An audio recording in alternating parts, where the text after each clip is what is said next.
ধর্ষণের প্রতিটি ঘটনার সুষ্ঠু তদন্তের পাশাপাশি দ্রুত বিচার ও সর্বোচ্চ শাস্তি নিশ্চিত করতে সরকার আইন সংশোধনের যে সিদ্ধান্ত নিয়েছে তা দ্রুত বাস্তবায়নের দাবি জানিয়েছেন জাতীয় নাগরিক পার্টির আহ্বায়ক নাহিদ ইসলাম। বিচারহীনতার সংস্কৃতির কারণে দেশের ধর্ষণের মতো ভয়াবহ অপরাধ বাড়ছে বলেও মন্তব্য করেন তিনি। পটুয়াখালীতে ধর্ষণের শিকার কলেজ ছাত্রী ও তার পরিবারের খোঁজখবর নিতে গিয়ে নাহিদ এই দাবি জানান।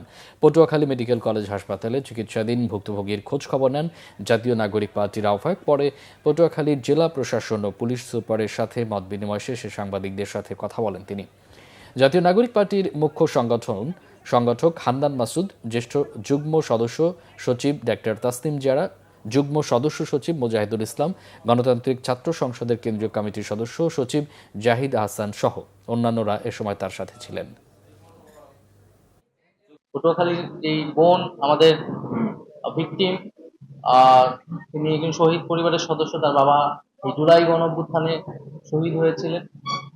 শুধু শহীদ পরিবারের কন্যা হিসেবেই নয়, এই ধরনের ঘটনাকে রোধ করার জন্য কঠোরতম শাস্তির ব্যবস্থা করতে হবে এবং সরকার যে আইন পরিবর্তনের চিন্তা ভাবনা করছে বা সিদ্ধান্ত নিয়েছে, আমরা চাই সেটা যাতে দ্রুত সময়ের মধ্যে বাস্তবায়ন হয় এবং সারা দেশে এই যে নারীর প্রতি সহিংসতা এবং ধর্ষণের ঘটনাগুলো যাতে নিয়ন্ত্রণে আসে এবং এটা আমরা পুরোপুরি বন্ধ করতে পারি।